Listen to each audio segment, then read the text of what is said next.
Okay. ఇప్పుడు ఆ సమాధానం కావాలంటే ఎవరు రావాలి అక్కడికి?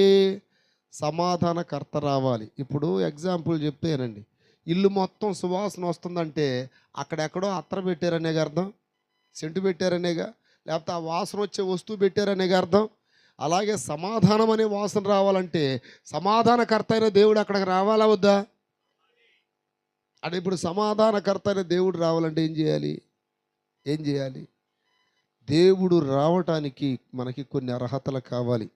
యెషయా గ్రంథం 57:15లో ఏమని రాయబడిందంటే, మహోన్నతమైన పరిశుద్ధ స్థలములలో నేను ఉంటానన్నాడు అక్కడ.